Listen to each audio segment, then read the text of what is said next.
अवतरित होकर भाग्य विधाता भाग्य हमारे जगा रहा। परमात्मा शक्तियों वरदानों को प्यार से हम पर बरसा रहा। ओम शांति। ओम शांति। वेलकम। Thank you. बड़ौदा के एक कमरे से बड़ौदा के दूसरे कमरे में आपका बहुत बहुत स्वागत है। प्यारे साथियों, आज के वक्ता के परिचय की तो कोई दरकार आप सबको है ही नहीं, लेकिन फिर भी कहेंगे कि बड़ौदा में सभी को, चाहे आम आदमी है चाहे खास आदमी है, बड़ौदा में सभी को आत्मचिंतन दिखाने वाले और आत्मचिंतन कराने वाले आज हमारे आदरणीय अरुणाबेन जी हमारे साथ है।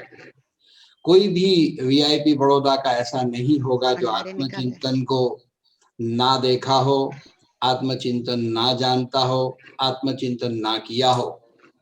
वो व्यक्ति जिसने आत्मचिंतन ना देखा हो, मैं कहता हूँ बड़ौदा में वो वीआईपी नहीं। वो वीआईपी नहीं जिसने आत्मचिंतन ना देखा हो। ऐसे वीआईपी की सेवाओं की लहर लहराने वाले विशेष व्यक्तित्व आज आदरणीय अरुणाबेन जी हमारे साथ अटलादरा सेवा केंद्र से है। सेवा केंद्र कहूँ, अब तो रिट्रीट कहूँ तो भी बहुत ठीक रहेगा, तो जो भी शब्द यूज करे वो शायद छोटा पड़ेगा। तो आपका बहुत बहुत स्वागत है। और क्योंकि आप होते हैं तो आपके साथ आपके सारे साथी भी हुआ करते हैं, क्योंकि आपसे इतना प्यार है तो आपका तो स्वागत है ही है, लेकिन आपके साथ साथ जो भी भाई बहन अटलादरा की फुलवाड़ी से इस सभा में जुड़े हैं और जो इस वक्त यूट्यूब से जुड़ गए हैं, उन सभी का भी हम वेलकम करते हैं। Welcome all of you.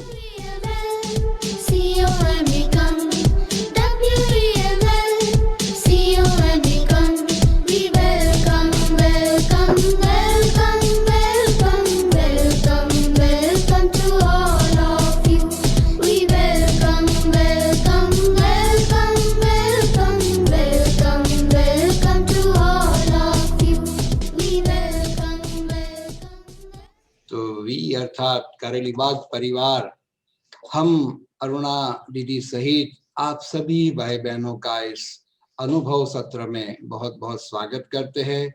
हमारे आदरणीय भ्राता डॉक्टर जयंत भाई जी भी हमारे साथ है, तो डॉक्टर साहब आप भी दो शब्द स्वागत के कहे और फिर हम अनुभव सुनना शुरू करेंगे। ओम शांति। ओम शांति। बहुत बहुत वेलकम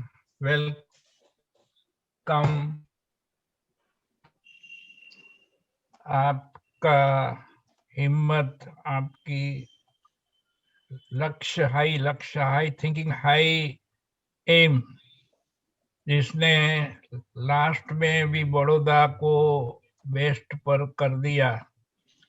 ऐसे सबके प्यारे, सबके सबसे मीठे, ऐसे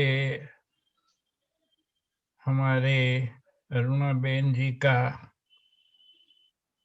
बोलने का तो मुझे ज्यादा नहीं आता है, लेकिन दिल से प्यार से आपका वेलकम करता हूँ। ओम शांति। आज अपने ही परिवार को मैं मिल रही हूँ। हमारे बड़ौदा के वरिष्ठ भाई, हमारे डॉक्टर जयंत भाई, हमारी मीठी चंपा दीदी और हमारे मिनेश भाई, जो कितनी अच्छी टीम है पूरे परिवार की। और सारे विश्व के अंदर एक ऐसा माहौल फैल गया है, ब्राह्मण परिवार में आज तक किसी ने भी इतना एक्सपीरियंस वाला सेशन नहीं किया होगा। इतना एक्सपीरियंस वाला सेशन ब्रह्मा कुमारी संस्था में हुआ है। तो मैं तो दिल से मिनेश भाई आपका बहुत बहुत अंदर से वेलकम करती हूँ। डॉक्टर जयंत भाई और मीठी चंपा बेन ने आपको आगे बढ़ाया, वो उसकी बड़ी दिल है। क्योंकि डॉक्टर जयंत भाई को मैं हमेशा कहती हूँ कि हमारे बड़ौदा के मास्टर ब्रह्मा बाबा है, बेहद के है, और इसीलिए इतनी सारी बेहद की सेवा हुई। हम तो अनुभव सुनते रहते हैं, जब जब टाइम मिलता है तो अनुभव के आधार से पता चलता है कि सारे विश्व की सेवा करा रहे हो आप सबको। जैसे जापान के रजनी बेन, अब जापान तो गए नहीं है, लेकिन जापान की सेवा कैसे हुई, तो मैं क्लास में भी कई बार सुनाती रहती हूँ कि आज मैंने इन बहन का, इन भाई का एक्सपीरियंस सुना, और इसमें से मुख्य पॉइंट भी मैं सुनाती हूँ सबको, और सबको फॉरवर्ड भी करती हूँ कि एक्सपीरियंस सुनने जैसा है, आप सुनो। तो जो बड़ौदा को बाबा जो कहता है बड़ौदा बड़ा दाव लगाने वाला है, इसमें हम सब साथ मिलकर इस बाबा के महावाक्य को हम पूर्ण करेंगे। करेंगे ना सभी? सभी करेंगे। विशेष तो आज अनुभव की गाथा में जब बड़ौदा बड़ा दाव लगाने की बात हो रही है, तो बाबा ने मुझ आत्मा को स्पेशल चुना और बड़ौदा में कर्म क्षेत्र बनाकर विश्व की स्टेज पर बाबा के साथ साथ पार्ट बजाने का अवसर दिया। यानी कहूंगी कि बाप दादा ने, मीठी मम्मा ने, हमारी वरिष्ठ दादियों ने मुझे सिलेक्ट किया। ये बहुत बड़ा मेरा सौभाग्य है। बचपन से ही ब्राह्मण परिवार को देखा, मधुबन यज्ञ को देखा, बड़ों के साथ साथ खेलते खेलते, उनकी पालना लेते लेते हम बड़े हुए। आज विशेष बचपन याद आ गया कि कितने हम छोटे थे, फ्रॉक पहनते थे, और हमारे घर में हमारी सारी वरिष्ठ दादियां जब भावनगर आते थे तो बीच में पूरा ब्रह्मा भोजन हमारे पास होता था, और दादियों के हाथ से, जो दादियां हमेशा कहती थी कि गिट्टी खिलाते थे, एक एक को गिट्टी खिलाते थे।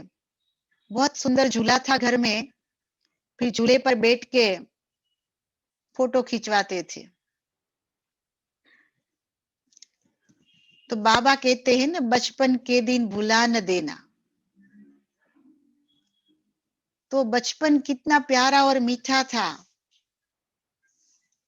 कि हमारा घर लौकिक घर नहीं था, लेकिन अलौकिक घर था। जब बहनें भी आती थी सेंटर पर क्लास कराने के लिए, तो हमारे घर पे ही रुकते थे। इसमें विशेष भावनगर सेंटर के गीता दीदी जो वर्तमान समय माउंट आबू वरिष्ठ राजयोगा शिक्षिका है, 15 दिन में एक बार नाइट हमारे घर में होती थी और ऐसा होमली वातावरण बन जाता था, बहुत हंसाते थे। और हर हफ्ते वहां से गीता दीदी किसी बहन को भेजते थे, रात को वहां रुकते थे, सवेरे क्लास कराते थे और फिर नाश्ता करके फिर आगे जाते थे। तो घर में पहले से ही माहौल देखा है, बहनों की पालना लेकर के आगे बढ़े। छोटे थे तो टोली का विशेष आकर्षण था कि बहनें आई, दीदी आई तो टोली लाई होगी, और टोली के अंदर ही मन रहता था। और प्यार से दीदियों की आदत होती है कि प्यार से टोली खिलाते थे, तो टोली पर हम वारी जाते थे। तो सभी वरिष्ठ दादियां हमारे लौकिक घर में एक बारी नहीं लेकिन दो दो बारी आए हैं। हमारे प्रकाशमणि दादी, गुलजार दादी, रतन मोहिनी दादी, मनोहर दादी सभी आए हैं, सभी दो दो बारी बाबा के घर में आए हैं। और पिताजी ने भी घर के सामने और एक सुंदर मकान लिया था जहां गीता पाठशाला चलती थी, और ये गीता पाठशाला हमारे प्रकाशमणि दादी जी ने खोली थी। दादी जी कहती थी बरवाला बड़ा दाव लगाने वाला है, बरवाला बल वाला है। क्योंकि वहां उस समय ज्यादा संख्या नहीं थी, निकलते नहीं थे, लेकिन दादियों के वरदान फलीभूत होते हैं। तो आज वहां की रौनक भी बदल गई कि 100 स्टूडेंट्स बन गए हैं। तो ऐसे धीरे धीरे सभी को पालना मिलती गई और मधुबन यज्ञ भूमि में भी जाने का अवसर बचपन से ही मिला था। लौकिक मदर भी ज्ञान में चलती थी और मम्मा बाबा की पालना लिया हुआ है परिवार। तो दादी जी हमेशा कहते थे कि ब्रिजेंद्र दादी की पालना ली हुई ये परिवार है। ब्रिजेंद्र दादी को तो सभी जानते हैं कि ब्रह्मा बाबा के लौकिक पुत्र वधु जिसकी हम लोगों ने पालना ली है। तो पालना में कोई कमी तो नहीं मिली हमें, लेकिन वो नस नस के अंदर चला गया। जब छोटेपन से ही बड़ों की पालना मिलती है, और उस समय तो बहुत कम संख्या थी, तो जिस कारण हमें जो पालना मिली वो ब्लड में चली गई है। एक बार बाबा का संदेश आया था, क्योंकि मुझे भोग लगाने का बहुत शौक रहता है, अभी भी है, क्योंकि मेरा पूरा जीवन मैंने संदेश के द्वारा ही बनाया है। कोई भी छोटी बात है तो बोलती थी मैं, बाबा को पूछना है, जो बाबा कहे वो मुझे करना है। तो बाबा ने एक बार बोला था कि बच्ची के ब्लड में बाबा समाया हुआ है और कुछ नहीं है। तो एक और उमंग गुस्सा भर जाता था, और दृढ़ता बढ़ जाती थी, और उमंग गुस्सा आ जाता था। तो ऐसे बचपन से पालना लेते लेते हम बड़े हुए। देखते देखते बाबा ने कैसे अपना बनाया। एक बार की बात है, 10वीं कक्षा में मैं पढ़ती थी। बाबा के सामने जाके खड़ी रही, क्योंकि माता जी के साथ बचपन से ही बाबा के साथ मिलने का अवसर, सौभाग्य मुझे बहुत मिला है। और बाबा से मीठे वरदान भी मुझे बहुत मिले हैं। तो जब बाबा के सामने जाके खड़ी रही, तभी भी हम इतने इनोसेंट थे, वही सोचते थे कि बाबा टोली कब देवे। और उस समय बाप दादा अपने हस्तों से माजूम की टोली देते थे। तो बाबा ने उस दिन दृष्टि देना छोड़ा ही नहीं। 5 मिनट हो गई, लेकिन बाबा दृष्टि देता रहा, देता रहा, देता रहा। और मेरी नजर बार बार टोली पर जाती थी कि बाबा कब मुझे टोली देवे और मैं खाऊं। अभी भी वो सीन मेरी नजरों से अलग नहीं होता है। तो उस समय लास्ट में बाबा ने बोला, मैं तो हंसती थी, बाबा दृष्टि देता था, मैं हंसती थी। फिर बाबा ने बोला कि बच्ची ब्रह्मा कुमारी बनना है ना। तो भी मैं हंसी रही थी बाबा के सामने, क्योंकि बाबा ने मेरा आदि मध्य अंत उस समय 5 मिनट में देखा और पूरा पार्ट बजाने की शक्ति बाबा ने मेरे अंदर उस समय भर दी। वो मैंने महसूस किया। और बाबा ने फिर टोली दिया और जैसे मैं खुश होके नीचे आ गई, प्यार से टोली खाया। तब से मेरा जीवन देखो तो जैसे बाबा ने अपने हाथों में ले लिया। कहीं सारे पेपर्स आए, वो भी एक बहुत लंबी चौड़ी कहानी है। वो पेपर्स में से बाबा ने मेरे को बाहर निकाला। जो विघ्न आए उसमें से भी बाबा ने मेरे को बाहर निकाला, क्योंकि बाबा का वरदान था कि बच्ची ब्रह्मा कुमारी बनना है ना। वो वरदान फलीभूत होना था। तो हर विघ्नों को पार करा के बाबा मुझे वो जगह पे ले आया कि मुझे ब्रह्मा कुमारी बना दिया। और उसकी प्रेरणा हमेशा दादी को आती थी। जब मैं दादी को मिलने जाती थी तो मैं ड्रेस पहनती थी, बिजनेस भी करती थी, तो वो मुझे साड़ी देते थे। और एक बार मुझे बड़ा गोल्डन बेच पहना दिया। तो हमारी मुन्नी दीदी कहती थी कि दादी ये तो ड्रेस पहनती, आप साड़ी क्यों देते उसको? तो दादी जी कहती थी मुझे प्रेरणा आती है, ये है ही ब्रह्मा कुमारी। ते दादी जी के वरदानी बोल ने मुझे एक बार साड़ी पहना दिया। नहीं मैंने संकल्प किया था कि मैं ड्रेस पहनूंगी, ब्रह्मा कुमारी जरूर बनूंगी, लेकिन मैं साड़ी नहीं पहनूंगी। और तभी मुझे रहस्य पता चला कि दादी का ये बोल, वरदानी बोल, उन्होंने मुझे साड़ी पहना दी। क्योंकि मुझे साड़ी पहनना भी नहीं आती थी इतनी, लेकिन इतना शौक था कि बाबा आए तो मुझे साड़ी पहननी है। मैंने बाबा का एक भी टर्न मिस नहीं किया है। मधुबन में बाबा आए और मुझे बाबा को मिलने के लिए जाना है, तो साड़ी पहनती थी, लेकिन 3 घंटे में बाबा जैसे गए साड़ी निकाल देती थी। लेकिन वो भारी लगता था मुझे।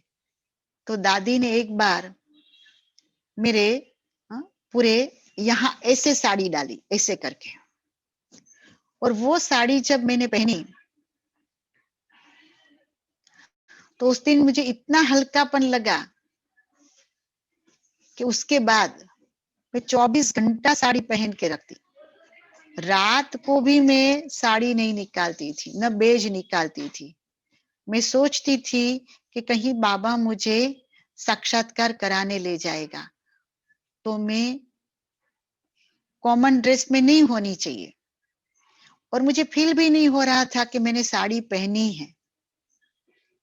और उस समय शिवरात्रि थी, बाबा का ध्वज लहराया और उस समय इतनी हल्की कर दिया बाबा ने मुझे कि वो मेरा सचमुच जीवन का एक वरदान बन गया कि साड़ी क्या होती है वो समझ में ही नहीं आया। इतना हल्का, जैसे मैंने कुछ पहना ही नहीं है, जैसे मैं फरिश्ता हूँ, रुई की ड्रेस पहनी है, हल्की हल्की, ऐसे मुझे फील होने लगा। तब बाबा को देख के आंख में अश्रु आ जाते थे कि बाबा तेरा प्यार कितना ऊंचा है, कि जो संकल्प मेरा चल रहा था कि मैं कभी साड़ी नहीं पहनूंगी, मैं ड्रेस पहन के ही सेवा करूंगी। ऐसा थोड़ा है कि समर्पित हुआ तो साड़ी पहननी चाहिए। तो मुझे याद आते थे लच्छू दीदी, जो बाबा को खाना खिलाते थे। तो मैं सोचती थी कि वो भी तो ड्रेस पहनते हैं, लेकिन बाबा को मुझे साड़ी पहनानी थी। तो दादी जी निमित्त बन गए। दादी ने मेरे जीवन को बहुत संवारा है, बहुत संवारा है। मैं कभी भूल ही नहीं सकती हूँ। जैसे एक राजकुमारी होती है तो उसको अपने माता पिता को मिलने के लिए छुट्टी नहीं लेनी पड़ती है। इतने भी लोग बीच में है, लेकिन वो अंदर सीधी चली जाएगी। तो जब जब मैं दादी कोटेज में जाती थी, मुझे कोई नहीं रोकता था, मुझे कभी परमिशन नहीं लेनी पड़ती थी और सीधा दादी के पास जाती थी। कभी दादी ने नहीं बोला कि अभी क्यों आई। कोई भी बेटा है, दादी के बाजू में जाके बैठ जाती थी। इससे मुझे दादी जी का प्यार मिला है। मोहिनी दीदी ने भी मुझे इतना ही प्यार दिया कि कभी भी मुझे टाइम नहीं लेना पड़ा, मैं सीधा उनके कमरे में चली जाती थी। कभी मुझे डांटा नहीं होगा कि तुम सीधा क्यों आ गई, बिना पूछे क्यों आ गई। तो ये प्यार, ऐसा प्यार है कि कोई भी आत्मा है तो कुर्बान जाएगी। आज वो प्यार अंदर ब्लड में भरा हुआ है। जब भी मैं जाती थी, दादी अगर कुछ खाती है तो दादी मुझे तुरंत बुला के खिलाती थी। एक बार का अनुभव, दादी तो भोजन के बाद चांदी की प्लेट के अंदर फ्रूट्स खाते थे। हर रोज का नियम बाबा के समय का है। तो मुन्नी दीदी की फ्रूट्स की प्लेट दिया था दादी को, तो वहां मैं बैठी थी और मैं जैसे ही यहाँ से जाऊंगी तो न कमरे में जाऊंगी, कहीं नहीं जाऊंगी, पहले मैं सीधा दादी कोटेज जाऊंगी। अगर दादी भोजन कर रही है, ऐसा कुछ भी है, तो बाजू में बाबा के कमरे में चली जाऊंगी। तो एक बार दादी फ्रूट्स खा रही थी, तरबूज, गर्मी का मौसम था, आधा खाया, आधा मुझे दे दिया कि बच्ची खा लो। मैं सोच में पड़ गई कि दादी की प्लेट में मैं कैसे खा सकती हूँ। इतना सरलता से दादी ने बोला कि संकोच नहीं करो, खाओ। बहुत प्यार से मुझे दादी ने दिया, मैंने खाया। मैं डर भी रही थी कोई मुझे देख लेगा तो मुझे डांटेगा कि दादी की प्लेट में क्यों खा रही है, लेकिन इतना प्यार से दादी ने खिलाया और फिर बोला जाओ अभी अंदर रख कर आ जाओ। तो ऐसे जो प्यार एक एक क्षण, वो प्यार का जो अनुभव आत्मा को होता था, वो चीज आज मुझे यहाँ ले आई है। जब सेंटर बनाने की बात चली, बहुत सारे अलौकिक लाइफ में भी विघ्न आए, बहुत सारे आए। उसकी भी बहुत एक बड़ी गाथा है। लेकिन जब यहाँ सेंटर बनाने की बात आई तो दादी जी ने बोला कि अरुणा तुम सेंटर बनाओ, मैं बैठी हूं तुम्हारे लिए। तो मुझे एक विश्वास बैठा कि मेरे लिए बड़े बैठे हैं, क्योंकि जब बड़ौदा में मैं आई, बड़ौदा आना भी 32 साल हो गया मेरे को यहाँ, लेकिन जब बिजनेस करती थी शुरू में, लेकिन लाइफ मेरी समर्पित जैसी लाइफ थी। केवल रात को हम सेंटर में ऐसी जगह नहीं थी, तो रात को हम सोने के लिए केवल दूसरा एक फ्रेंड थी उसका, वो भी कुमारी थी, ज्ञान में चलती थी, उसका फ्लैट था, तो हम रात को 10 साढ़े 10 बजे सोने के लिए जाएंगे, 6 बजे सवेरे सेंटर आ जाते थे। और 14 साल उस अनुसार हम लोगों ने जीवन बिताया। और वहां भी दीदी का हम राइट हैंड बन के रहे, हर प्रकार की सेवा करते थे। और वो फेज जब पूरा हुआ तो दूसरा फेज आया सेंटर का, कि दादी जी की बहुत इच्छा थी कि बच्ची सेंटर खोले, क्योंकि मेरा हर प्रकार का हिसाब दादी जी लेते थे। कितना कमाती है, कितना जोन में देती है, कितना सेंटर पर देती है, कितना मधुबन में देती है, हर महीने दादी जी ने मेरा हिसाब लिया है। और फिर बाद में बोला कि बस अभी समर्पित हो जाओ। तो दादी जी ने जब बोला कि तुम बनाओ सेंटर, तो उसमें भी मैंने एक एक चीज बाबा को पूछ के किया। कुछ भी होता था तो मैं संदेश बोलती थी कि बाबा को संदेश पूछो, अभी क्या करना है, अभी क्या करना है। छोटी छोटी बात में भी मैंने बाबा को पूछ के किया है। मेरे जीवन की एक एक घड़ी जहां भी लगा कि नहीं कुछ तकलीफ है, तो मैंने बाबा को बिना पूछे एक कदम भी नहीं रखा है। और ऐसे ऐसे संदेश बाबा के आए हैं, उसकी भी एक बहुत बड़ी कहानी है। इतने सारे ढेर संदेश कि बाबा ने हर बार संदेश में मेरे अंदर ऐसा नया ब्लड भरा है कि बाबा के अलावा कुछ सूझता ही नहीं है। स्वयं भगवान ने इतनी पालना दी, इससे बड़ी चीज और क्या हो सकती है। जब यहाँ भवन बना तो आगे दूसरी जगह भी जमीन लिया था, तो बाबा ने बोल दिया कि नहीं, ये जगह ठीक नहीं है, पैसा वापस ले लो। फिर दूसरी जगह जब फाइनल हो रहा था तो बाबा ने बोला वहां बहुत विघ्न आएंगे। सचमुच विघ्न आया। और फिर यहाँ जो आत्मचिंतन भवन बना, वो बहुत पहले से मेरी नजर ये जगह पर थी, ये जगह मिल जाए तो बहुत सुंदर सेंटर बन सकता है। और फिर यही जगह फाइनल हुई जो भी वर्तमान में है। उसकी भी बहुत बड़ी कहानी है, एक भागवत बन सकती है। उसके बाद जब जमीन मिली यहाँ पे, तो उसमें भी बहुत सारी बातें आई और पूरा जंगल था। तो हमारी सरला दीदी जी ने बोला कि एरिया ठीक नहीं लगता है। और दीदी को तो दीदी की नजर में मैं ऐसा ही हमेशा पहले से स्टूडेंट लाइफ में भी उसको यही था कि वीआईपी स्टूडेंट है, वीआईपी टीचर है। तो दीदी की नजर में मेरा स्थान बहुत ऊंचा था। तो दीदी कोई जगह इतनी पसंद नहीं आई थी, लेकिन बाबा ने सिलेक्ट किया था। उनको ऐसा था कि तू यहाँ क्या सेवा करेगी, तेरी क्वालिटी के अनुसार तो यहाँ सेवा नहीं है। फिर भी मैंने सोचा दीदी मैं रहूंगी यहाँ पे और बाबा कराएगा। हिम्मत रखी।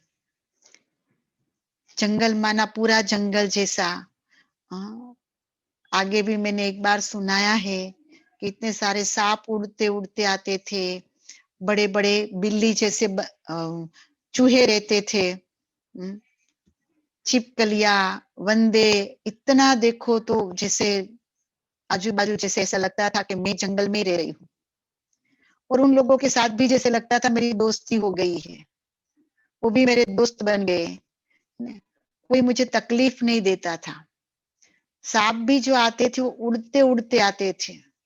जैसे बारिश की सीजन आई तो बहुत बढ़ जाते थे, रेलवे साइड से अंदर ऐसे आते थे, फिर अंदर आके भी दीवालों पर चिपकते थे।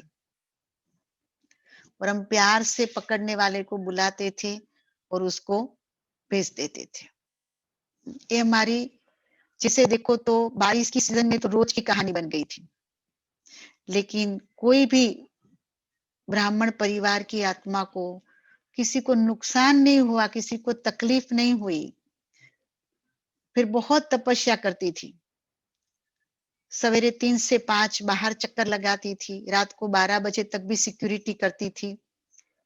बहनें हैं तो बाहर रहना ठीक नहीं है, तो 12 से 3 अंदर आ जाती थी। ऐसे जागती थी, सोती थी, जागती थी, सोती थी, सिक्योरिटी नहीं करती थी यहाँ पे। और 3 से 5 जब बाहर चक्कर लगाते लगाते योग करती थी, तो विजुअलाइजेशन करती थी कि जंगल नहीं है, लेकिन बहुत अच्छा बाबा का विस्तार बन गया है। और जो भी इतने सारे खेतर है, खरीदने वाले भी बहुत आ रहे हैं, खरीद रहे हैं, अच्छे अच्छे मकान बना रहे हैं, लोग आ रहे हैं। बाबा के बच्चे भी वो मकानों को खरीद रहे हैं और सबकी ज्योति जग गई है। गवर्नमेंट को इतना वाइब्रेशन देती थी विजुअलाइजेशन करके, बहुत अच्छा रोड रास्ते बन रहे हैं।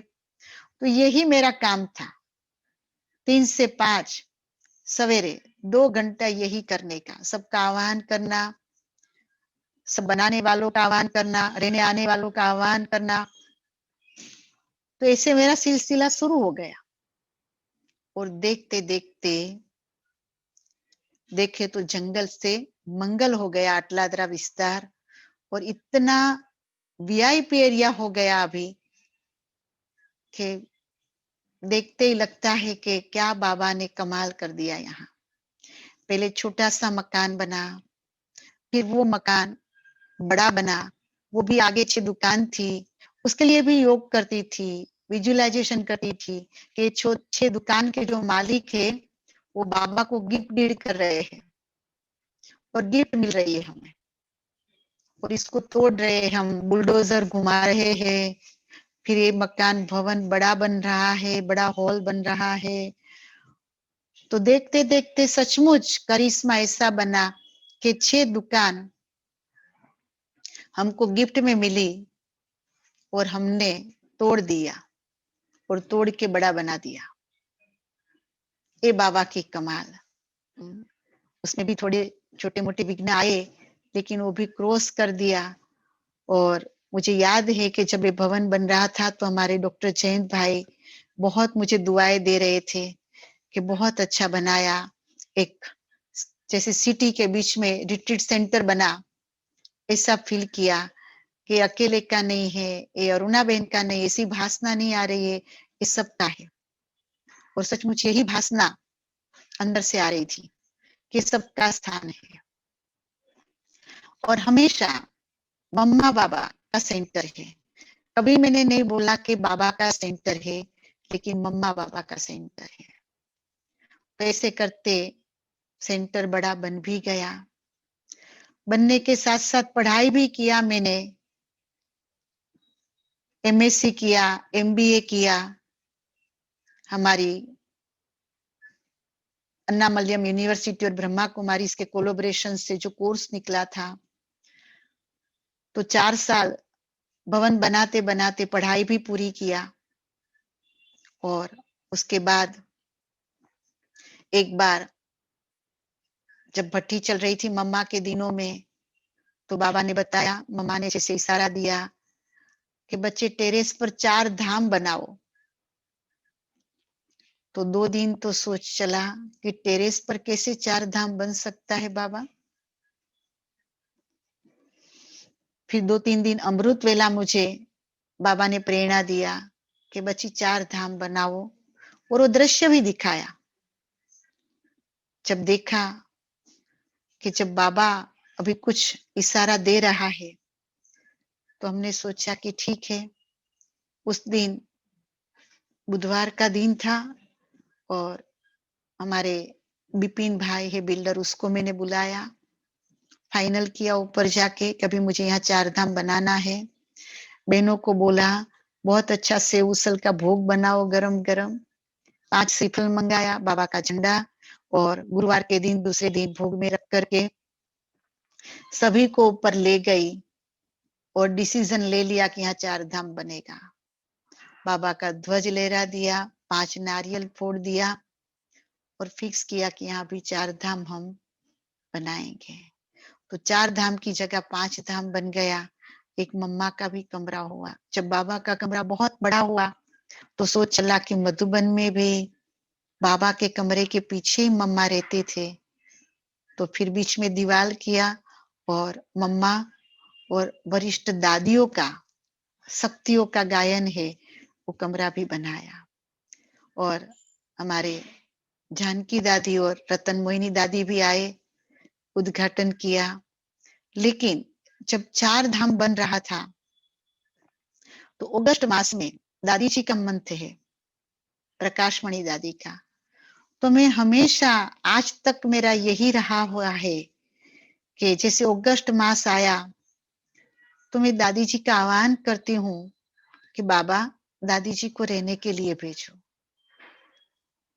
जैसे जुलाई मास है तो बड़ी दीदी का आह्वान करती हूँ कि बाबा बड़ी दीदी को रहने के लिए भेजो। जून मास आता है तो बाबा को कहती हूँ बाबा मम्मा को रहने के लिए भेजो। सितंबर मास आता है अगस्त के बाद तो अभी तो मोहिनी दीदी को भी बुलाती हूँ कि बनाने में मोहिनी दीदी का हाथ बहुत बड़ा हाथ है। तो ऐसे करते करते हमेशा बड़ों को बुलाती हूँ। मैं तो इंचार्ज नहीं हूँ यहाँ की, मम्मा बाबा है इंचार्ज। और बड़ों को बुलाती हूँ तो बड़े आयोजन करे कि यहाँ की सेवा कैसे करनी है, क्या प्लानिंग करना है, क्या हर चीज को कैसे बढ़ाना है। तो अगस्त मास में हमारे दादी के मंथ में मेरे को 30 दिन दादी जी ने एक ही संकल्प दिया योग में कि बच्चे बाजू का घर लेकर के उसको तोड़ के बड़ा भंडारा और डाइनिंग बनाओ। तो वहां हमारी लौकिक माता जी रहती थी, माता जी का घर था। सोचा कि बाबा कैसे उसको बोलूं कि यहाँ तोड़ना है।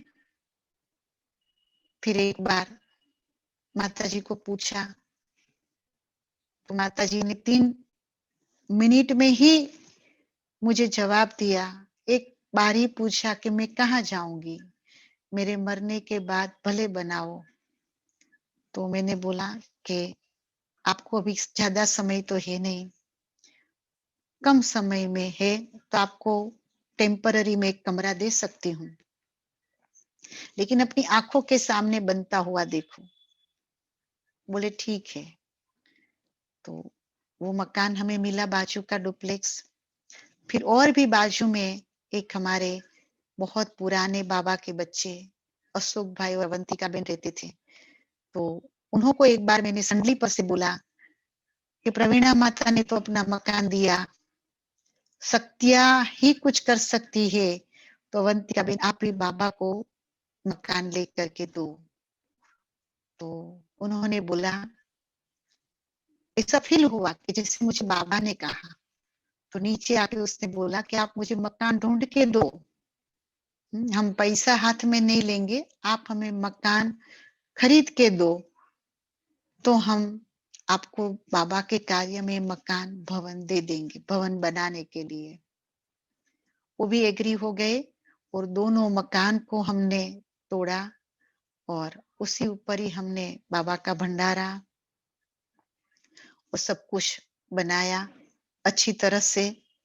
और उसी समय बनाने के पहले ही दोनों दादी जी का आगमन, तो 4 धाम का उद्घाटन और ये दोनों का खातमुहूर्त, और बहुत अच्छी तरह से भवन तैयार हो गया। दूसरा भी कि आज 50 लोग का डाइनिंग टेबल हो गया। इतना अच्छा बाबा का बड़ा डाइनिंग और किचन भी बड़ा हो गया। उसके ऊपर हॉल बना जिसमें सेमिनार हॉल 100 लोग बैठ सके, इतना सेमिनार हॉल बन रहा है, अभी अंडर प्रोसेस में है। और उसके अंदर हमने सोचा है 3D थिएटर भी बना देंगे, लेजर शो भी आ जाएगा और स्टूडियो भी हो जाएगा। और बाबा का कमरा एक साइड बहुत बड़ा बनाया, जैसे मधुबन में होता है ऐसा साइड में एक बाबा का कमरा भी निकाला, और इसके ऊपर 8 कमरे भी बने, और बीच में ओपन छत भी रखी हमने कि ताकि रहने वाले को बहुत अच्छा लगे। तो देखते देखते बाबा ने इतना बड़ा बना दिया कि एक नहीं 2-2 भवन बना दिया। एक छोटे से मकान से बड़ा भवन, उससे 4 धाम, फिर बड़ा भंडारा, तो दूसरा बिल्डिंग भी बन गया। और फिर भी बुद्धि हमेशा लाइट रही कि बाबा को यहाँ कुछ कराना है। और बाजू में और भी एक छत, जब दादी जी ने शरीर छोड़ा 2007 में, तब वो छत पूरी हमें एफएसआई मिली।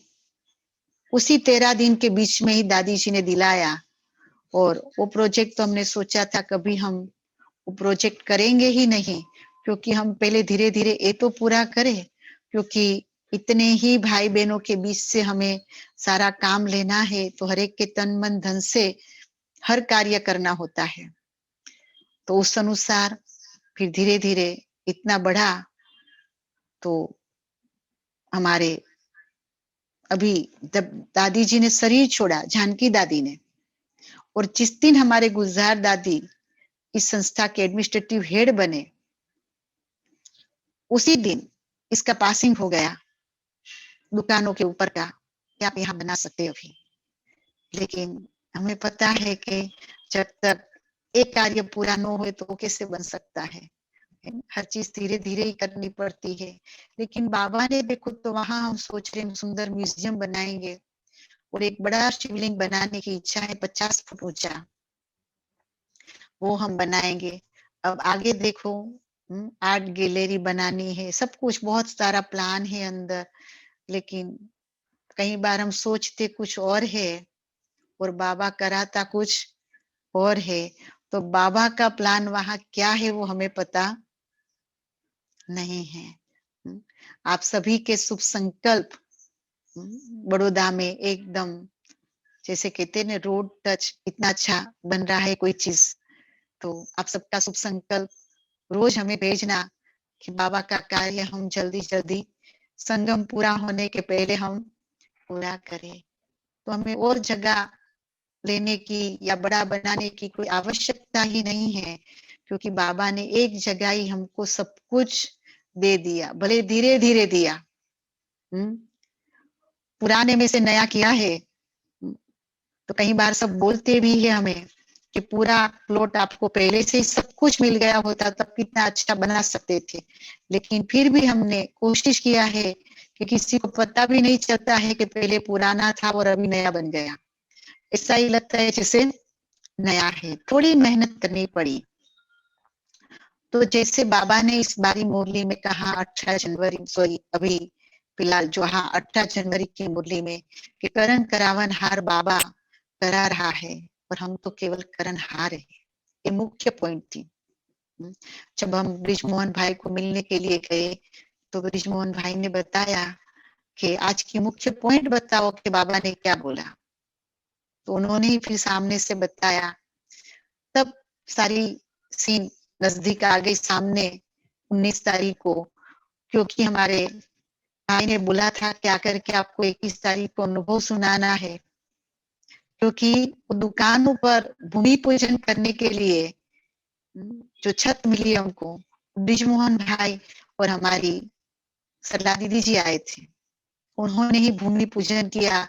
तो भूमि पूजन तो 2017 में हो गया, लेकिन उसके बाद हमारी वरिष्ठ दादियों ने कैसे उसका पासिंग कराया। प्रकाशमणि दादी जी ने 2007 में जगह दिलाई। भूमि पूजन करने के लिए हमारे ब्रिजमोहन भाई और सरला दीदी आए, और पासिंग हमारी जानकी दादी ने, जब अव्यक्त हुए दादी जी और गुलजार दादी जिस दिन एडमिनिस्ट्रेटिव हेड बने उसी दिन साइन हुई। तो कितनी बड़ी बात है कि मम्मा बाबा और दादियों की नजर इस स्थान पर है। ते देखते हमें याद आता है कि जब मुझे यहाँ का सर्टिफिकेट मिला तब दादी जी ने बोला था कि अभी फाइल बनाओ और ना ऑफिशियली करना है सब कुछ। तो आई कार्ड भी दादी जी के कहने अनुसार और फाइल भी दादी जी के कहने के अनुसार रखी थी। और उस समय मुझे याद है कि 50 फाइल पड़ी थी और मुझे अचानक ही सर्टिफिकेट मिला था। और उस समय मम्मा का महीना था, 8 जून मेरा अलौकिक जन्मदिन है और मेरा वहां पार्टी को लेके जाना ज्ञान सरोवर में। और मैं गई बाबा के कमरे में, और जब बाबा के कमरे में मैं पहुंची तो दादी जी ने मेरे को देखा, रतन मोहिनी दादी जी ने, और मेरे को इशारा करके बुलाया, इधर आओ। तो उस समय मेरे को बोला कि आपका आई कार्ड भी ले जाओ, बेज भी ले जाओ, आपका सर्टिफिकेट भी ले जाओ। तो मैं तो सोच में पड़ गई, 8 जून, जिस दिन मेरा अलौकिक जन्मदिन और उसी दिन मेरा पांडव भवन में पहुंचना। मुझे कुछ नहीं पता था, अभी तो अप्रैल में फाइल रखी थी हमने, कुछ नहीं पता था मुझे। और अचानक बाबा ने मेरे हाथ में थमा दिया, दादी जी ने। तो उस समय, उस जो समय था वो 10:25 हुई थी सवेरे की, और मैं बाबा के कमरे में गई। 10:30 बजे का ट्रैफिक कंट्रोल बजा, बाबा के सामने सब कुछ रखा पांडव भवन में, जैसे सचमुच मैंने बाबा को सब कुछ दे दिया कि बाबा आप ही मुझे दो। फिर ट्रैफिक कंट्रोल करके जैसे मैं बाहर निकली तो पांडव भवन के प्रांगण में हमारे दादी जी, मोहिनी दीदी जी, मुन्नी दीदी जी सभी नाश्ता करके बाहर निकले। और सीधा मैंने दादी जी के हाथ में सर्टिफिकेट दिया। और सब बहुत खुश हो गए, करुणा सर्टिफिकेट मिल गया, आई कार्ड मिल गया। मैंने बोला हाँ जी। तो दादी जी को वहां सोफे पे बिठाया, दादी ने सर्टिफिकेट हाथ में लिया और दादी सर्टिफिकेट को इतना दृष्टि दिया, 5 मिनट तक हमारी दादी जी ने उसको दृष्टि दिया, और जैसे गुम हो गए हो दादी। और मैं बाजू में बैठी थी, तो जैसे मुझे लग रहा था कि एक सर्टिफिकेट के अंदर बहुत सारी आत्माएं मुझे दिखाई दे रही थी, बहुत सारी, इतनी सारी आत्माएं कि जैसे आती जाती है, ऐसे इतनी, जैसे स्टार कैसे चमकता है, ऐसे पूरा सर्टिफिकेट मुझे दिखाई दे रहा था। और दादी भी जैसे गुम हो गए। तो मोहिनी दीदी ने बोला, दादी जी और भी लोग लाइन में खड़े हैं, 5 मिनट हो गया, इस बच्ची को सर्टिफिकेट दो दृष्टि दे करके। तभी दादी जैसे कहीं से गुम हो गए थे, तो दादी फिर मेरे को दृष्टि दे करके सर्टिफिकेट दिया, आम दिया। और दादी ने बोला मैं जरूर आऊंगी। तब से मुझे ऐसा समझ में आया कि नहीं, बड़ों की दृष्टि कितनी हमें शक्तिशाली बना देती है। और थोड़ी नाजुक थी, तो दादी ने मेरे को ऐसे पकड़ के बोला कि ब्रह्मा कुमारी कभी नाजुक नहीं होती है। कैसे दादी जी को पता चल गया कि मैं नाजुक हूँ? ब्रह्मा कुमारी माना कोमल नहीं, कमाल करने वाली होती है, शिव शक्ति होती है।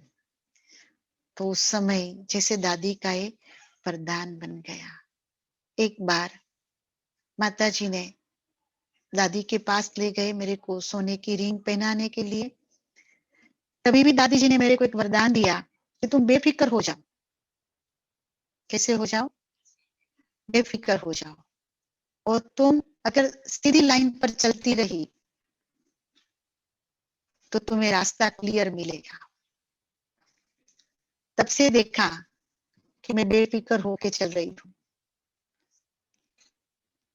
तो बड़ों का बोल वरदानी बोल होता है। इसी बोल ही हमें कहां से कहां उठा के रख देते हैं।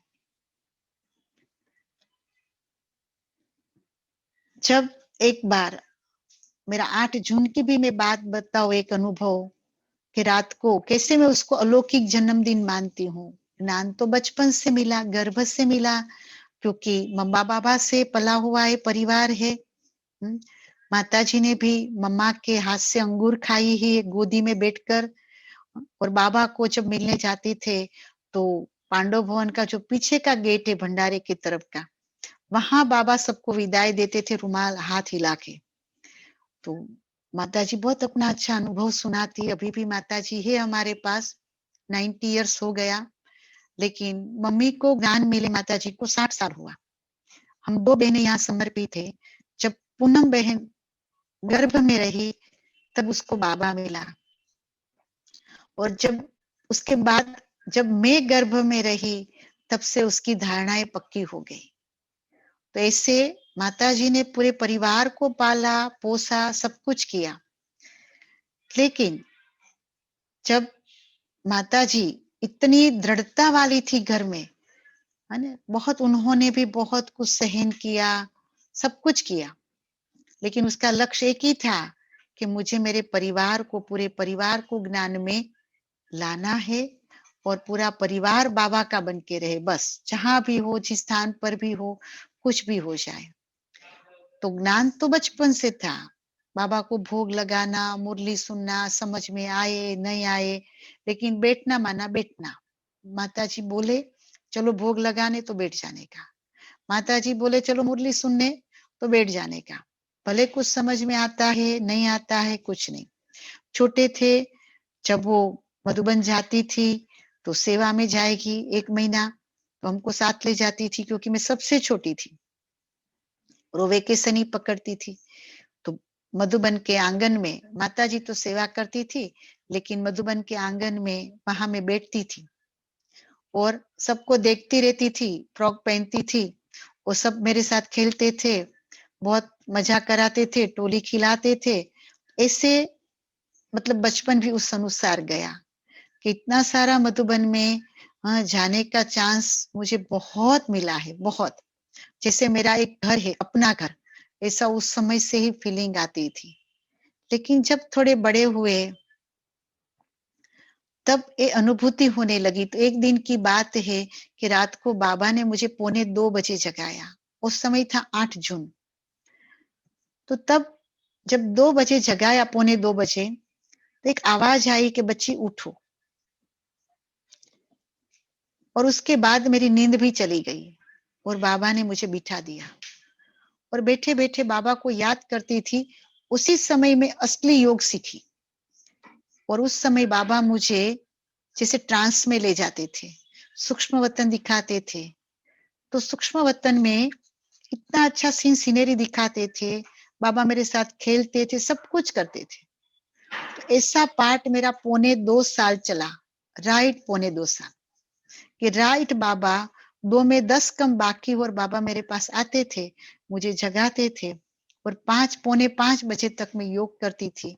लेकिन इतने सुंदर सुंदर दृश्य बाबा ने मेरे को दिखाया और वो 2.25 साल के अंदर मेरा जन्म जन्मांतर का जो पिछड़ा होगा आत्मा के अंदर का, वो बाबा ने भस्म कर दिया।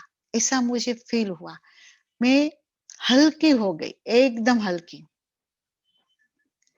और वो हल्कापन इतनी नशा और इतना दृढ़ता वाला आ गया कि बाबा ने मेरे अंदर इतनी सारी शक्ति भर दिया कि बाबा को एक कार्य मेरे पास कराना था तो पहले 2.25 साल तक बाबा ने मेरे पीछे मेहनत की है। मैं बाबा को हमेशा कहती थी, बाबा आप मेरे पीछे क्यों इतनी मेहनत करते हो, आपके तो बहुत अच्छे अच्छे बच्चे, मैं कहाँ इतनी अच्छी हूँ। लेकिन बाबा की नजर मेरे पर पड़ गई और मेरे को उठा लिया उसने और एक कार्य करने के लिए निमित्त बना दिया। तो ये एक जो अंदर की कहानी है आत्मा की, जो बल देने वाली होती है, कैसे बल इतना भरा हुआ है। आज मैं देखती हूँ तो मैं अथक होके सेवा करती हूँ, मैं 18 घंटा सेवा करती हूँ, कई बार मैं देखती हूँ तो मैं 20 घंटा सेवा करती हूँ, मेजोरिटी 20 घंटा, मैं 4 घंटा ही सोती हूँ। आज भी ऐसा है, कभी कभी ऐसा हो जाता है कि दोपहर को मुझे सोना मिलता है, लेकिन बाबा मेरे को, कल भी मैं मधुबन से आई शाम को 6 बजे, रात को 10-11 बजे तक मैंने सेवा किया। इसको मिलना, ये प्रोग्राम करना, ये करना, ये बनाना है तो यहाँ वो कारीगर लेबर सबको मिलना। तो भी सवेरे 3:30 बजे बाबा के कमरे में। तो सोने का टाइम कोई फिक्स नहीं होता है, लेकिन उठने का टाइम फिक्स। और आज सारा दिन 1 सेकंड भी मुझे याद नहीं आता है कि मैं कहीं बैठी हूँ, इतना पूरा दिन, सारा दिन बिजी। अभी आप लोगों से जब मिलना था तो 10 मिनट में मैं फ्रेश होकर आई हूँ। ऐसे हाँ, तो भी इतना खुश, कैसा नहीं, मैं सारी थक गई हूँ, सवेरे से मैं ऐसी की ऐसी हूँ, तो 3:30 बजे से मैं कंटिन्यूस चल रही हूँ, और तो भी वही खुशी है। तो एक दिन की खुशी की बात नहीं है, लेकिन पूरा संगम युग बाबा ने मेरे को ऐसे ही एवरग्रीन रखा है। तो ये शक्ति कौन देता है? बाबा देता है, अथक बनाता है। तो बाबा ने मुझे अथक भव का वरदान दिया है। जैसे कहती हूँ, मेरे बहुत सारे वरदान है, बहुत सारे वरदान है, और इतने सुंदर सुंदर मैसेज है कि बाबा हमेशा मेरे को मैसेज में कहते थे कि बच्ची में दृढ़ता बहुत है, बच्ची में हिम्मत बहुत है, बच्ची में उमंग उत्साह बहुत है, इसीलिए वो बाबा के मदद की पात्र है। तभी समझ में पहले नहीं आता था, बाद में समझ में आया कि बाबा के मदद के पात्र बनना है तो ये 3 चीज जीवन में चाहिए: दृढ़ता, हिम्मत और उमंग उत्साह।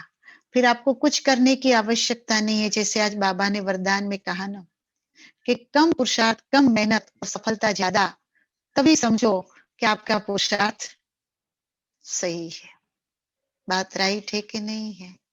है। स्कॉलर स्टूडेंट बनना है हमें। हम कैसे स्कॉलर स्टूडेंट बने?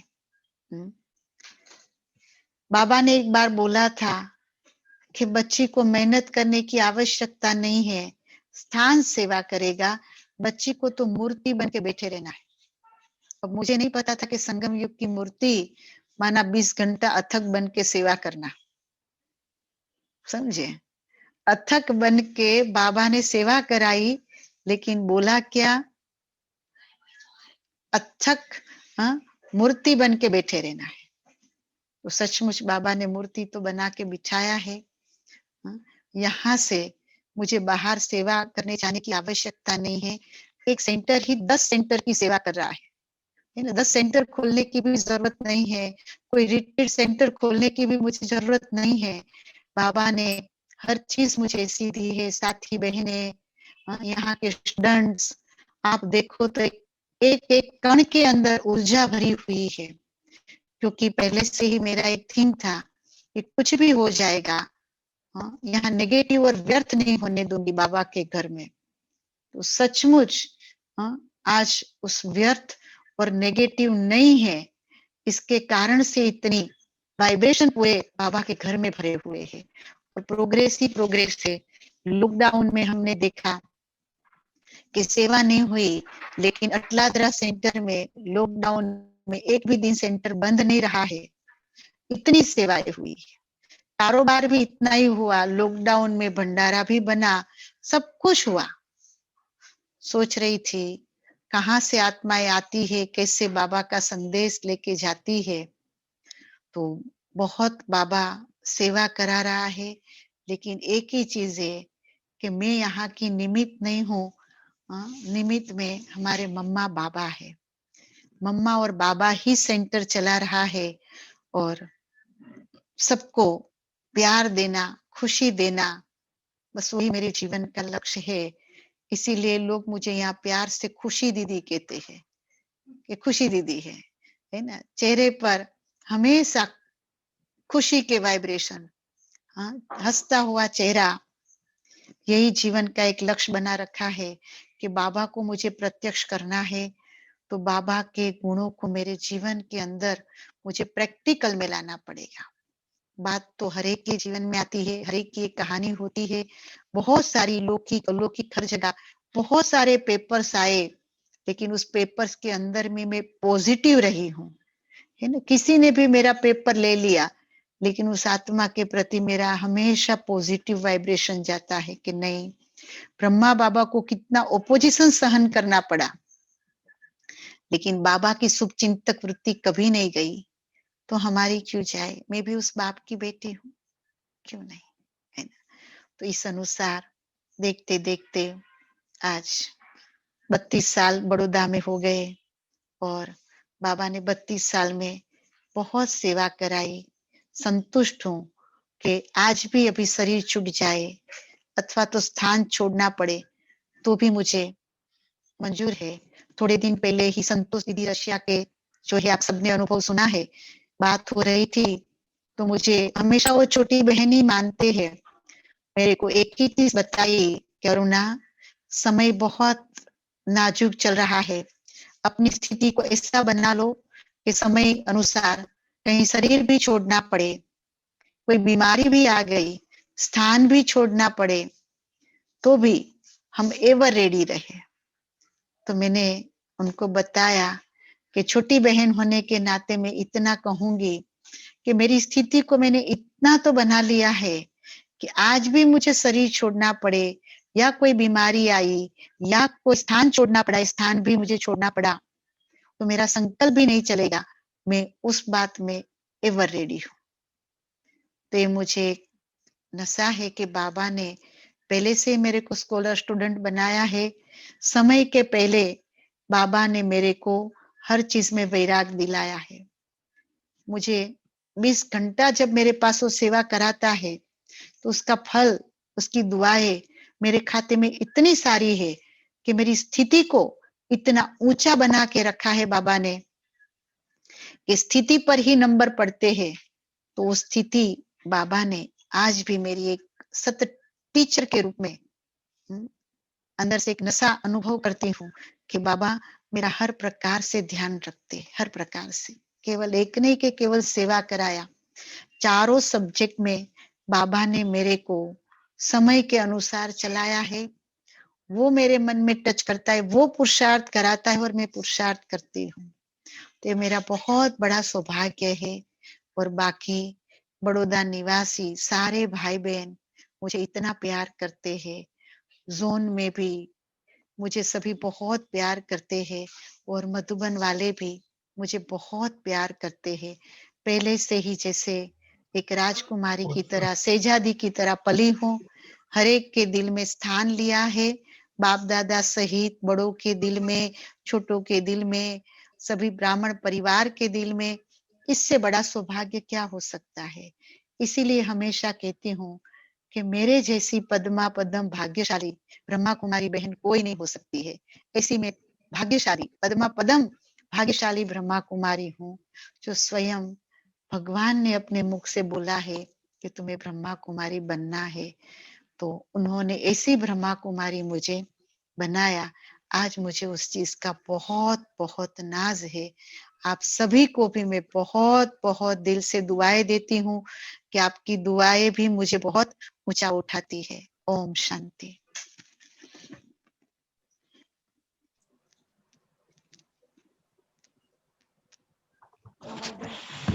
ओम शांति। नहीं सुनाई ओम देता है। शांति। ओम शांति। ओम शांति। इंटरनेट कनेक्शन सुनाई देता है। बार बार बंद हो जाता है। इंटरनेट कनेक्शन बार बार रहता, तो मैं सुनाई यहाँ देता है। बैठी थी, इधर आई कि मैं दिखाई तो दूं, नहीं तो अरुणा बैठ कह के अच्छा, चंपा में बैठी नहीं है। तो आपने जो तो मैं टोली वही खाई सोच तो रही थी अभी कि कहाँ गए। बाजू में बैठी थी। आपने जो टोली अच्छा, खाई ना बचपन में, अभी सबको बहुत खिला रहे हो। टोली तो क्या, रोज ब्रह्मा भोजन खिला रहे हो। हाँ, सबको मैं बोलती हूँ कि जिसको ब्रह्मा भोजन खाना है अरुणा बेन के पास पहुंच जाना, तो ब्रह्मा भोजन मिल ही जाएगा। और बहुत ही अच्छा। सही बात है। हाँ, बड़ौदा का जो सबसे बड़ा भले बड़ौदा में सब जोन तो 2 है, लेकिन जो सबसे बड़ा सेंटर और आलीशान सेंटर है तो अटलादरा का सेंटर है। आप सबने लेकिन देखा। वो आपका सेंटर है, हम नहीं, सबका अच्छा, सेंटर है। हमारा है। हम तो बड़ौदा हाँ, में पहले से आपने वायदा किया है यहाँ कि कोई हमारा है, ऐसा वायदा किया है। हमारा भी है। और यहाँ कोई आता है ना, तो बड़ौदा में सबसे बड़ा सेंटर कौन सा, तो जयंत भाई अटलादरा ही बताते पहले। अटलादरा सबसे बड़ा सेंटर है, तो ना, क्योंकि जयंत भाई का सेंटर है ना, इसीलिए। तो सबसे बड़ा है। और दिल भी बड़ी है खाने खिलाने की, तब तो इतना बड़ा भंडारा बनाया है। अपने एक सही मकान, बात है। अपना हॉल है, उतना ही नीचे भंडारा बनाया है। बाजू हाँ का जो जी। हॉल है उतना ही बड़ा भंडारा है और भंडारा भरपूर है। जिन्होंने देखा नहीं है उसको निमंत्रण दे रही हूँ कि 4 धाम की यात्रा करने ऊपर आए और हाँ। भंडारे में ब्रह्मा भोजन करके जाए। जाए बराबर। Thank you. कारेली बाग वाले को बताना मिनेश भाई।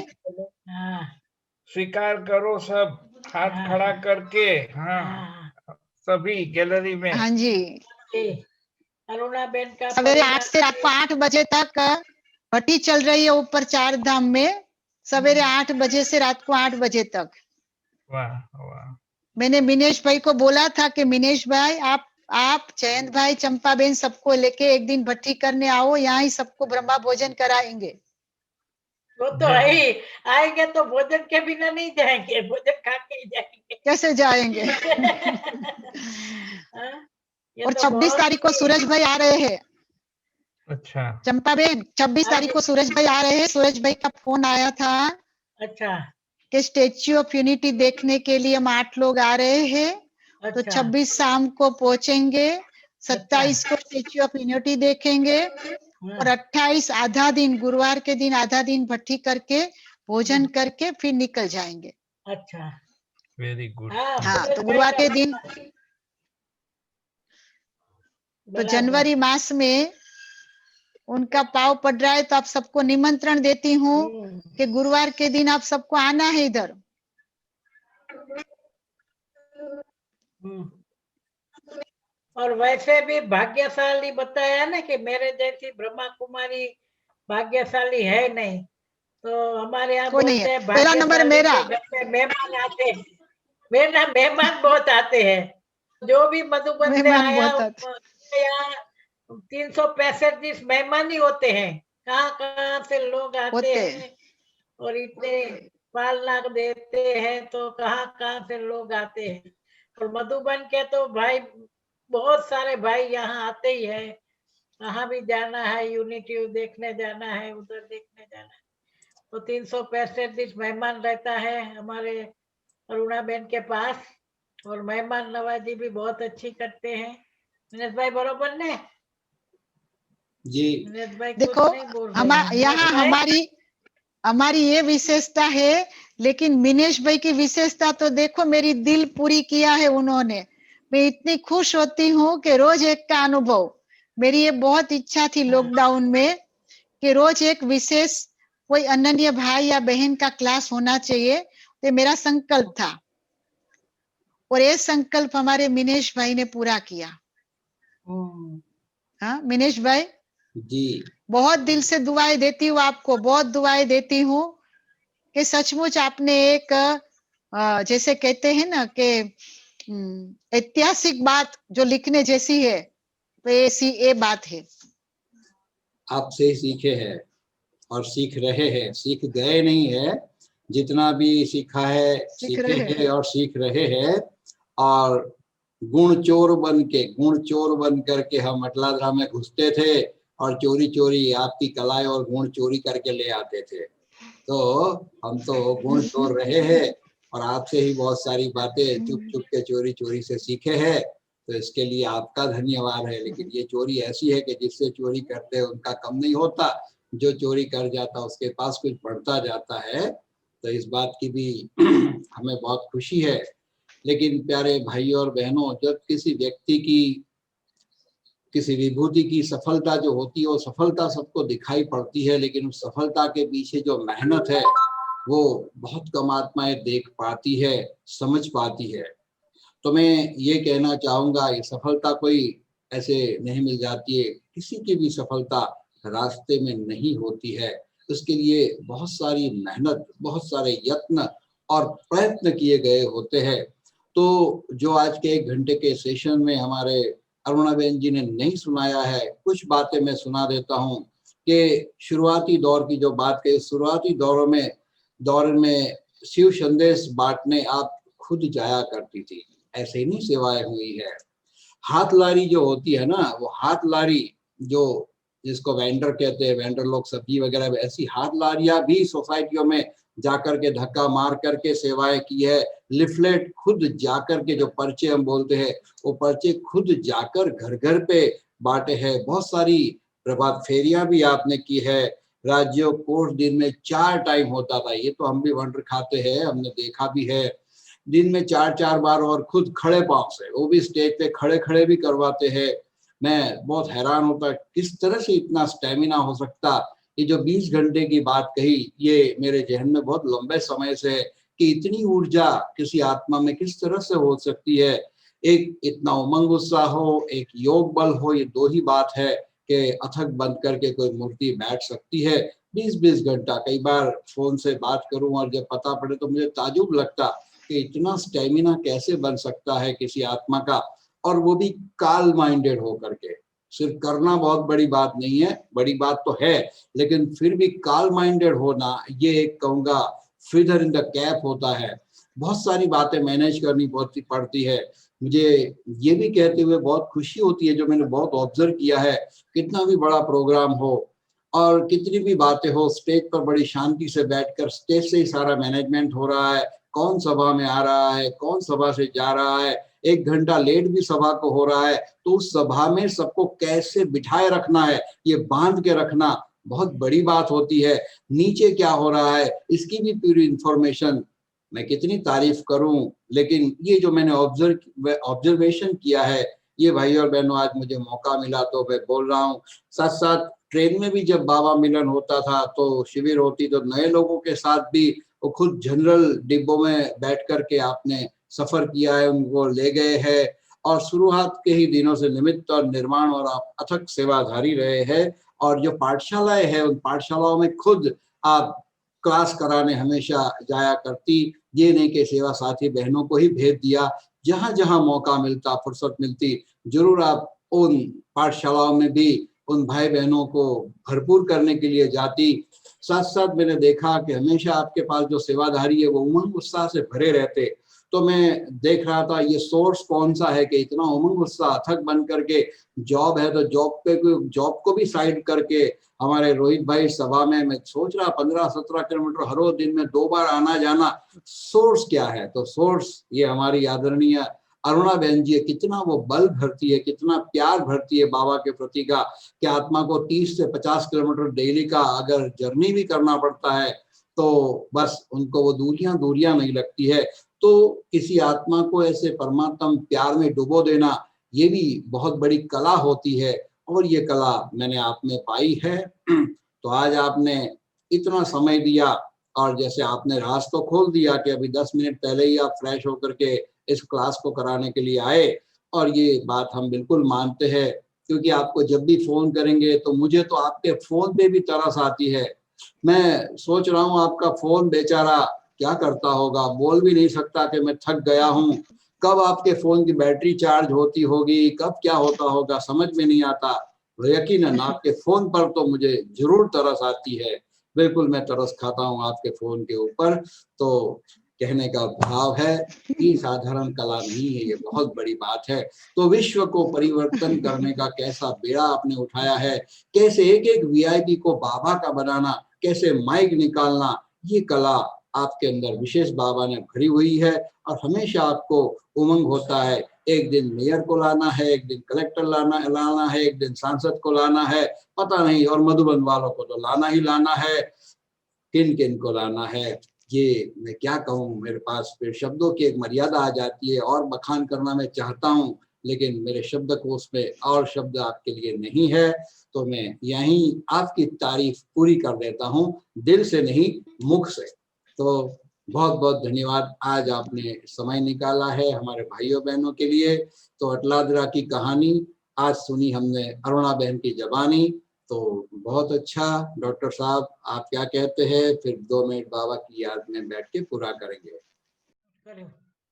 विनेश भाई कहते हैं फोन बेचारा हो गया, लेकिन हम थके नहीं है अथक को देखते हुए, तो हम भी खुश है। सब कितना ध्यान से अब तक सुन रहे हैं अच्छी तरह।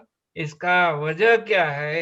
ये वजह यही है कि ऐसा ही हम सबको दिल में होता है कि अथक बनना है, खुशखुशहाल रहना है अथक होते हुए भी।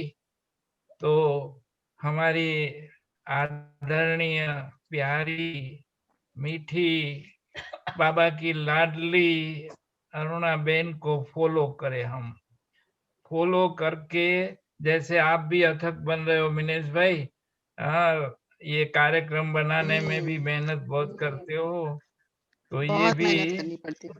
प्रेरणादायी बातें हम सब भी ले और प्रेरणा लेके अपने आप को भी ऐसा अथक न्यारा, विघ्नों से भी न्यारा बन के हम अपने आप को आगे बढ़ाए, प्यार की दुनिया रचे, जो इनका भी ख्वाब है तो हम सबका भी ख्वाब बने, ऐसी है हमारी ये प्यारी अरुणा बहन।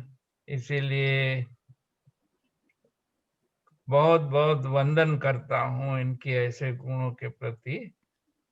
तो आज आप आए और हमको बहुत सबको खुशी दी, इसीलिए बहुत बहुत धन्यवाद है, धन्यवाद है।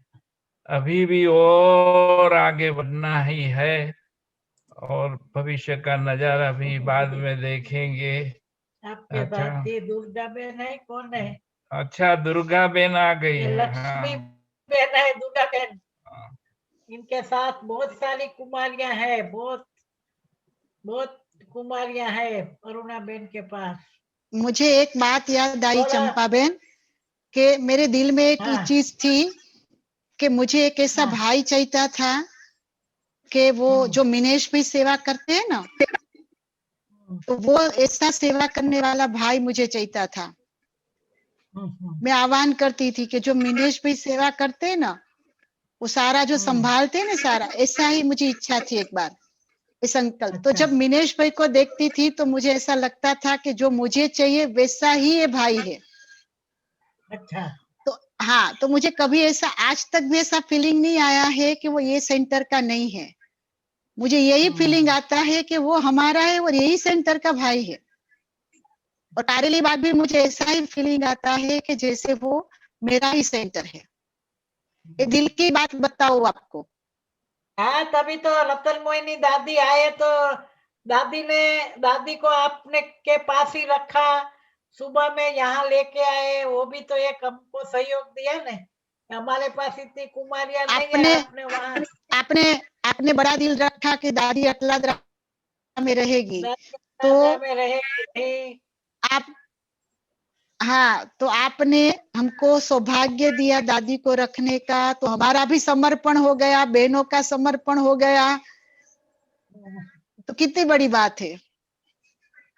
एक ही छोटी बात थोड़ी है। तो इसीलिए बोला ना कि भले वहां 2 कमरे हैं, बाजू बाजू के 2 कमरे हैं, अटलादरा और कारेली बाग।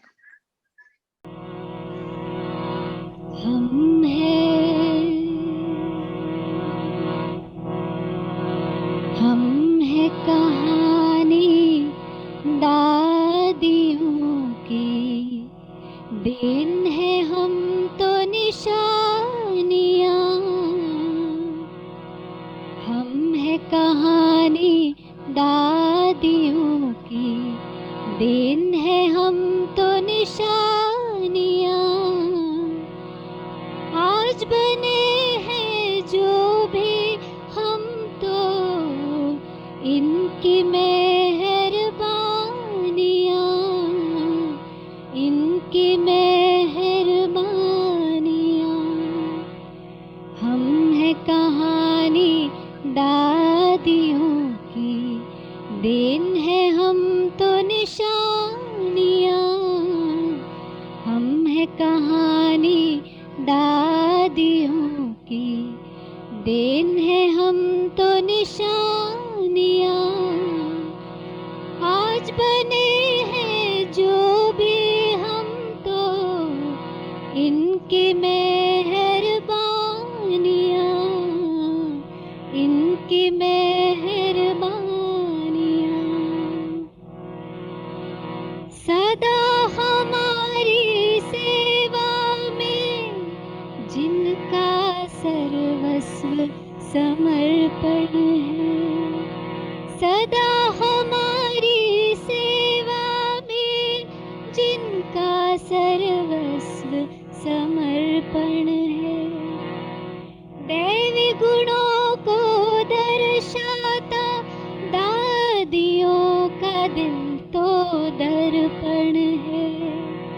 स्नेह प्यार में पालती अपने, स्नेह प्यार में पालती अपने, सुखों की दे कुर्बानियाँ। आज बने हैं जो भी हम तो इनकी मेहरबानियाँ, इनकी मेहरबानियाँ।